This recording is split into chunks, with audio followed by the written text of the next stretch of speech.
how about we make a garlic soup? So in this pot right here, I've got potatoes, Yukon Gold potatoes, because I love them for soup, about 4 of them.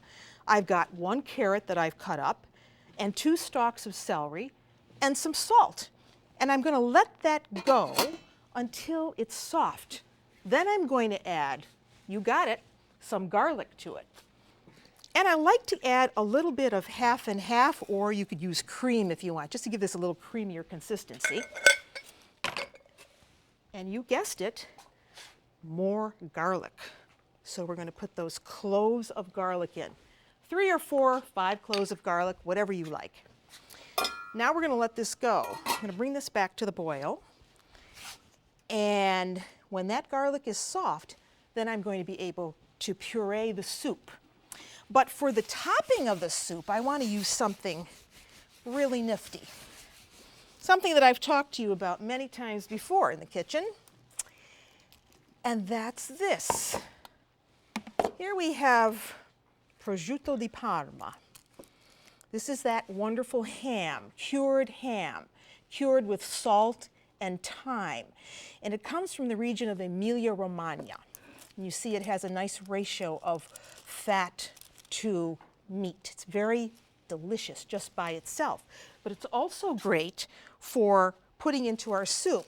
So I'm going to take, I want about 1/4 of a pound. And when you buy it, you want to make sure that they give it to you on single sheets of paper.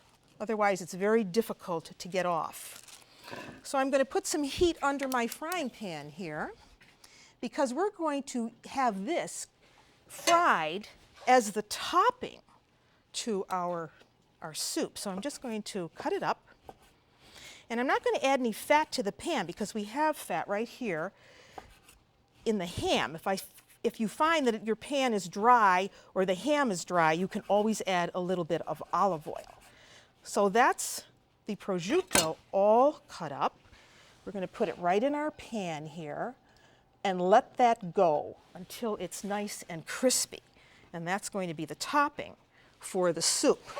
So you'll have to help me keep my eye on that. And you just go around in the soup pot and puree everything. Sounds like I'm mowing the lawn, doesn't it? All right, wonderful. And now we add fresh thyme. And when we serve this up, we're going to add those wonderful cracklings that we made from prosciutto di Parma.